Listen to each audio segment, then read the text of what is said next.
Longtime viewers of my channel know that I love the Marvel Comics library from Taschen. Well, I just got the last book of the set that I need. Let's unbox it.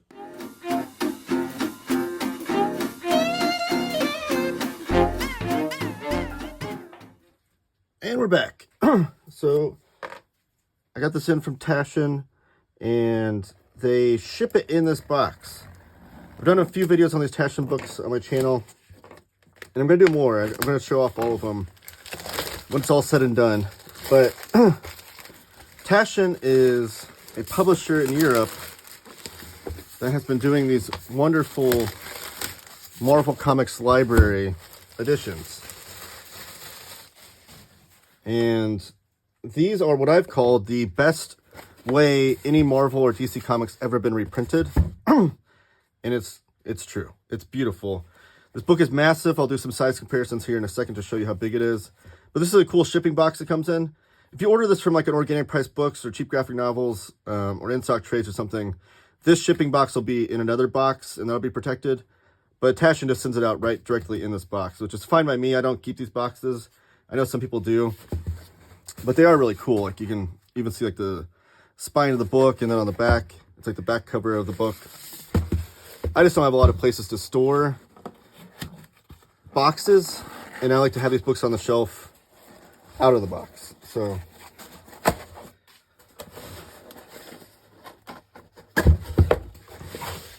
opening it up, you can see it's a fully protective box on the top and bottom there. I don't know if you can see that on camera. Yeah, I can see it. Oh, the camera's shaking a little bit. Sorry, let me adjust that. That might be better. There we go. Okay. So you can see it's protective on the front, the top and bottom to keep the book safe in there. So no worries about that, especially if you order this from like an Amazon or something. Their shipping methods are still safe. And then on the inside, it's still wrapped in plastic. So let me carefully cut this open here.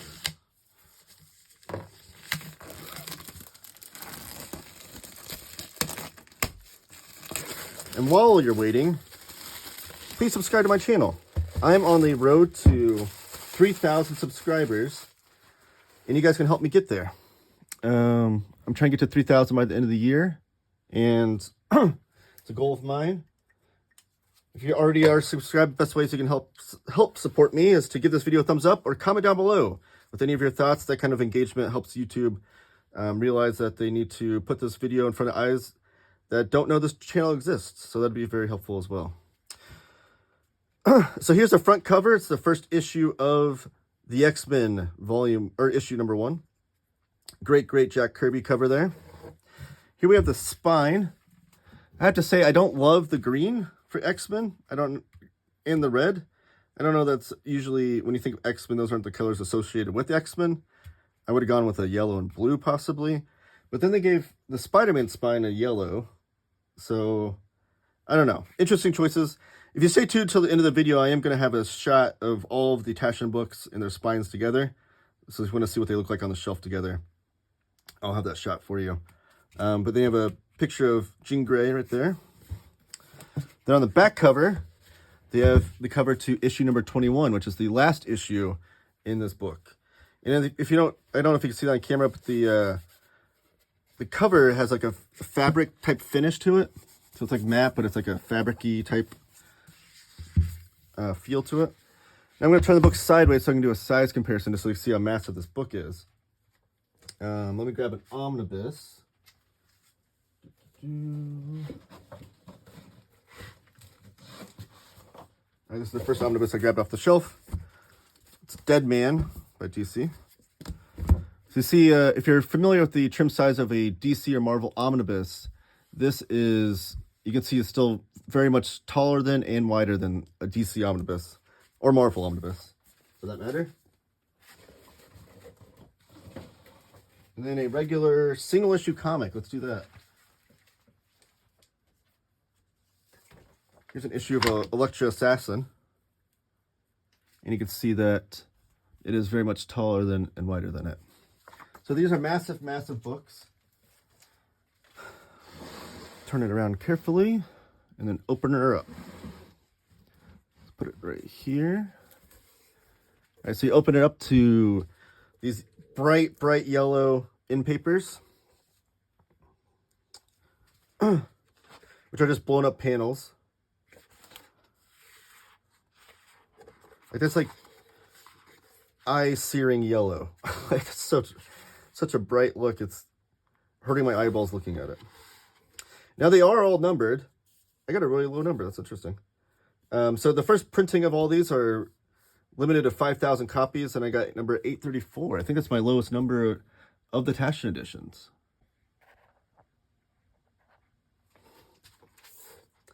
It's really cool. And they always have these fold-outs too. So you get the full panel there, and that's when the X-Men team is meeting Jean Grey for the first time.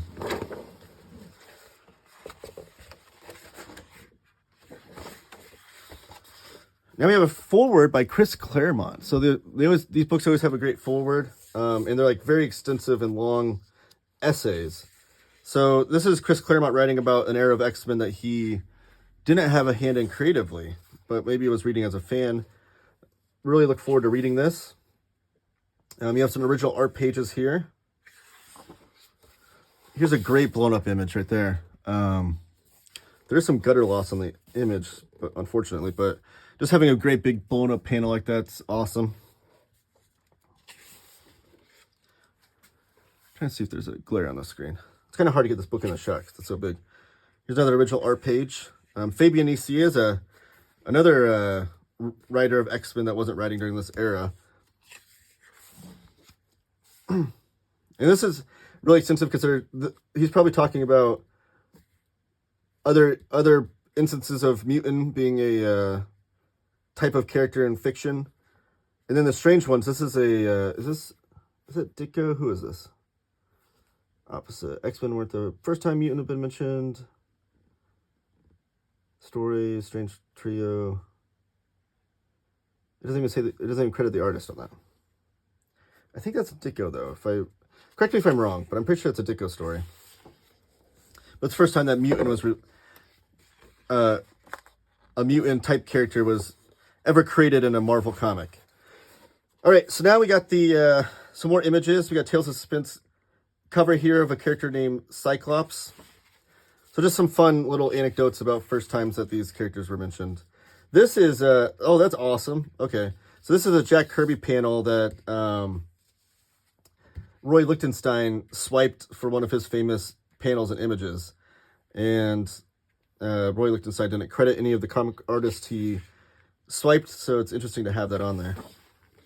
Great little anecdote. Oh, they do mention the Doom Patrol and the Brotherhood of Evil. Wow. So if you don't know, Doom Patrol debuted actually in print before X-Men, and you can see on here they are called the World's Strangest Heroes. Well, on the cover of X-Men #1, it was called The Strangest Superheroes of All. And in the same thing, the Doom Patrol, their leader, Chief, was a guy in a wheelchair. X-Men had a guy in a wheelchair as their leader.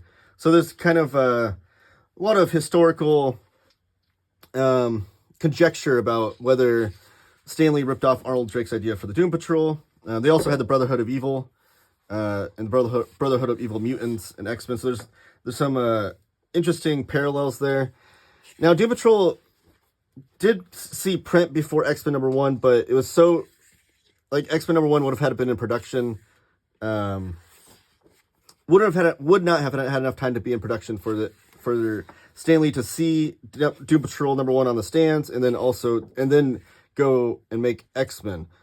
But there is some conjecture that Stan Lee was speaking to maybe some of the people within the DC offices and maybe caught wind of the idea. That's all. I'll leave that to you guys to determine on if that's what happened or if it's just an amazing coincidence. So you get some more original art pages. This huge essay, again, by Fabian Icier, as a Marvel Flyers. Those are fun. There's some early, what's this one? Early stone image of X-Men inspiring what was known as cosplay. Oh, these are convention fans at a convention in 1966. As Barry Jenkins, Ohio 69 says, a person has to have intelligence to read them. Oh, this must be a comics are okay to read for kids kind of ad there. Roy Thomas, a serious student of comic books. Man, this has a lot of front matter into this book, which is great. But another great panel blowing up here. And then some more of these eye-searing yellow pages. And we get to the comics. So if you're not familiar with these Taschen editions, these are true facsimile editions of these books. And one of the great reasons why I love them is that not only are they large size, it's not just the size that I appreciate, it's the restoration that goes into them. And the fact that these are, again, like I said, true facsimile editions. You get a Marvel Omnibus, you're going to get the cover, you're going to get the insides, but you're not going to get like this ephemera of advertisements and stuff. And not always the letters pages. The letters pages are included in here. Now, that's not the only thing that makes a true facsimile, because it's done in the same way as if you had this exact issue. So the cover stock is this thick, glossy paper, like you got the original issues. And then the inside interior pages are this really like thick matte paper that emulates the newsprint of back in the day when you'd pick up these books off the stand. So Taschen has, I guess, created their own formula of paper that creates this really nice faux newsprint look. That's not going to age as badly as newsprint, because if you have old newsprint comics, you know how they yellowed over time. And then the restoration is done as, there's a panel we talked about, is true restoration of what the original comics look like. So you can even see like the dots of the coloring process they had back in the day, and you can see like even the messed up printing technique where the color isn't filled in totally. So if you have like a Marvel reprint, Masterworks reprint of these editions, you can these dots aren't going to be there. The color's going to be like really garish and flat. You won't see all this like charming kind of aspects of it that, as if you're reading it off the stands, and these dots and stuff. So the restoration of these, I think, is just like, it's really stunning to read these comics, because it's like you read them right off the stands. They have that kind of nostalgic look to them. They're not being updated for a modern age. And some of these ads are just fun to see what they're advertising for other comics at the time. So that was issue 1 of X-Men. They're advertising Sergeant Fury and the Howling Commandos. And then we have Spider-Man number 4 being advertised. So that just puts it in time and place of when these were coming out. And you got this back ad here. You notice no letters page yet. Usually I think it's issue 3 that comes out the letters pages. Here's issue 2 with the Vanisher. Like, just look at the restoration on this. I really kind of loathe Marvel's method of like these flat colors in their Masterworks program. I still read them. I still have Marvel Omnibuses and whatnot, but like seeing the full color with all the texture in it is really, really stunning. It really is like you're reading these right off the stands in the 60s.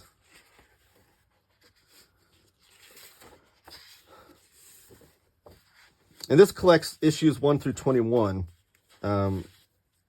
which is about what all these Taschen editions are collecting, around 18 to 21 issues. So seemingly if they did a volume 2 of X-Men, it would be issues 22 through 40 or 41. And then that'd only take us one more X-Men volume to get us through before the Uncanny Years. Now on sale, another Marvel masterpiece, Spider-Man number 9. Yeah, because this was a bi-monthly book. That's why it's jumping so much from issue 4 of Spider-Man to 9. So here's the Brotherhood of Evil Mutants. They debuted in issue number 4. Great, great cover here. Very iconic. It's been homaged to death ever since. Inking by Paul Reinman on this issue. So we have not frequent Jack Kirby inker on this issue. But this is interesting panel layouts. And I will say that this era of X-Men, people usually talk about how it's not it's not as beloved, especially when you get into the uncanny years of Chris Claremont. That's when X-Men really took off and was a massive, massive hit with all of the layered and iconic characters that Chris Claremont and John Byrne and Dave Cockrum would, you know, co-create and create. And Lin Wein, I shouldn't leave him out. He was the writer on Giant Size X-Men #1. Here's some great imagery too. You even can compare like because this is the back cover, the glossy to the matte newsprint. Which that's another thing. The Marvel omnibuses are also all on glossy paper too. And one thing that is not accounted for is that back in the day when these issues were coming out, the colorist on these, who's unfortunately not credited, they would take into account that when they put the color on this paper, it's going to soak in a lot. So they had to change the coloring technique to make sure that they accounted for that. So then when you put that same exact coloring treatment onto a glossy paper, like the Marvel DC omnibuses, the color's going to not take the same. It's going to look a lot different. So that's one of the problems with reprinting comic books that were originally on matte paper and then putting them on glossy paper. So you have to account for those things. There's some great panels here by the great Jack Kirby, the king, the goat. A rare 9-panel grid from Jack. This is a great, actually, layout, these two right here. Because you have a 9-panel grid by Jack Kirby and a 6-panel grid by Jack Kirby. He was frequently more so doing the 6-panel grids or 4-panel grids. 9-panel grids, he did do them, but they weren't as frequently a used tool of his in his tool bag, I guess. That was more known for, like, Steve Ditko's favored that treatment. And then we get the letters column. So this is the first letters column in X-Men, and you have these are always interesting to read what the fans were thinking in real time. Their thoughts on these comics in real time. I often compare it to Twitter today. If like a new issue of X-Men came out today, it'd be like you're reading Twitter and seeing what the exact immediate thoughts are. And it's cool to see that time capsule of those things. And sometimes you'll find some really famous future writers and creators in those letters, which is really cool. This is a great splash page. Jack Kirby was just so freaking good. And this is inked by Chick Stone. Chick Stone is one of my favorite Jack Kirby inkers. I think he did a good job of maintaining a lot of what you see in Jack's pencils. He's not my favorite. I think Mike Royer is probably my favorite Jack Kirby inker. I think every Jack Kirby fan has their favorite inker, but Mike Royer, Joe Sinnott, and Chick Stone are all up there for me. Get Namor in here. One of my favorite Marvel characters. Here's a great pinup of Cyclops. And then more letters. See if there's anybody famous in here that I recognize. Larry Brown of Michigan. Is that Larry Brown, the former Indiana Pacers and Pistons coach? Probably not. Here is the return of the Blob in issue number 7. This one's inked by Chick Stone. I'm trying to find get to the really strange inker on here. Let's see if I recognize anybody. Nope. Can't remember if it's issue 8 or 10. It must be 10.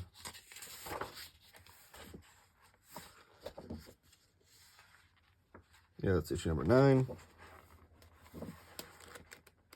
These books are actually strangely lightweight. I think that's one thing people don't recognize in these. Or maybe it's 11, because this isn't it, right? Yeah, Chick Stone's still inking this.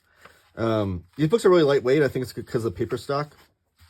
So I haven't compared the weight of these to an omnibus, but I think they're probably relatively the same, despite this being much larger than an omnibus. See if there's any famous people in this one. Nope. All right, I think issue 11 is the one I'm looking for. The Merry Marvel Marching Society. That's the first appearance of that in an X-Men comic, it looks like. Or is it issue 12? Oh my gosh. Yeah, I think it's issue 12. Sorry.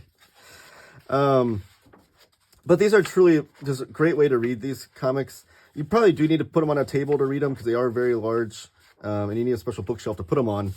But other than that, I think that it's very much worth it to own them in this format. Rick Albright. Pat Smith. Here we go. All right, the Juggernaut. Yes, the Juggernaut issue 12. This is the one that is inked by Alex Toth, which is such a strange incident. I don't know if you know the backstory of why Alex Toth inked this issue, I would love to hear it. But he's such an interesting choice to ink Jack Kirby. Alex Toth is known for his very sparse line. He always tried to get the most out of the fewest amount of lines on paper when he was doing pencils. So then when he's going and inking over Jack Kirby, who can have some more detailed scenery and panels and stuff, it's very interesting. Like, that does not look like a Jack Kirby face anymore on that character. That looks more Tothian. Like, all the faces look quite different when Toth's inking them. So, it's an interesting issue. The one's always kind of stood out to me. And then Juggernaut, inked by Alex Toth. Such an interesting thing. Nick Fury, Strange Tales. Let's see. One more letter page issue to see if there's anybody in here. Walter Smith, Marty Russ. Okay, so that collects issues 1 through 21. And let's go to the back matter on this bad boy. All right, so that's the back cover of issue 21. Now you get to the history section, and you get all these storylines and credits for each issue. This is where a lot of the colors will be credited if they can find them out. If they can go back in history and find them, you'll see a lot of these say unknown on them. That by issue 5, Stan Goldberg is being credited as the colorist. Oh, that one's unknown. So they go back and try to find out who they were if they weren't credited on the issue, which they weren't. Also, you get a little synopsis of every issue, which would be fun to go back and forth and read this after the issue if you want. I'll even show you how many pages each issue is. That's interesting. Yeah, but these are just synopsis of the story. Like, there's not like any historical fact. Like, you're not seeing on here when Alex Toth was doing the inking on the issue, they don't really talk about behind the scenes of that or anything. It's just what was happening in the story. And then there's issue 21. Warner Roth was the penciler. Because Jack Kirby when does Jack Kirby leave? Issue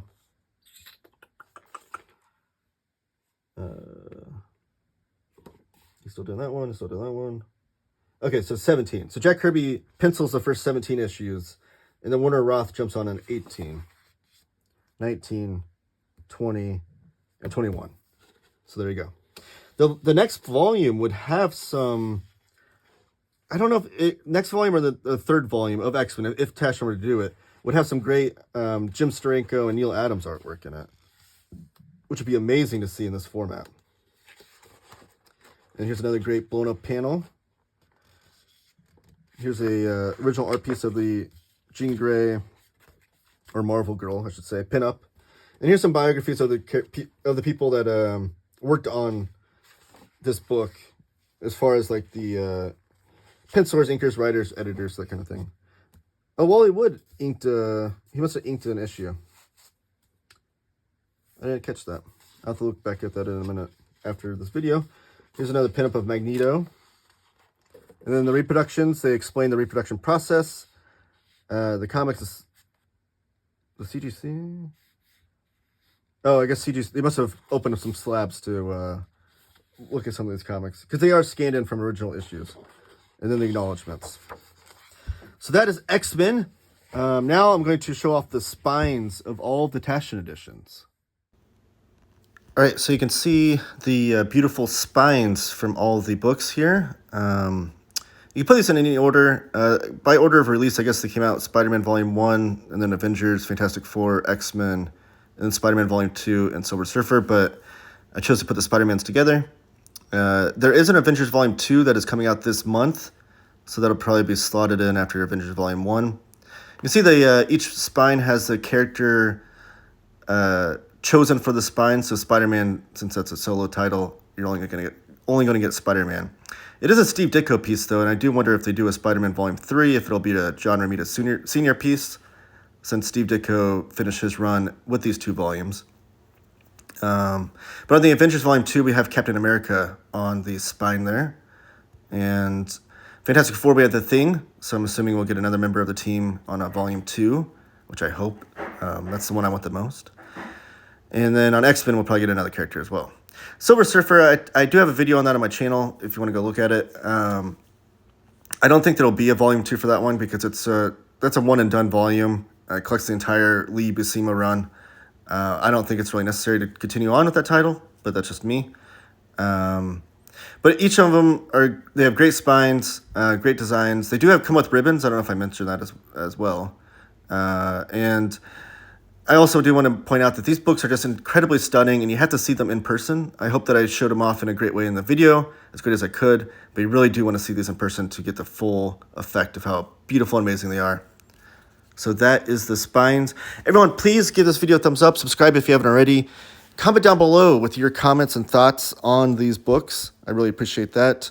And keep reading comics.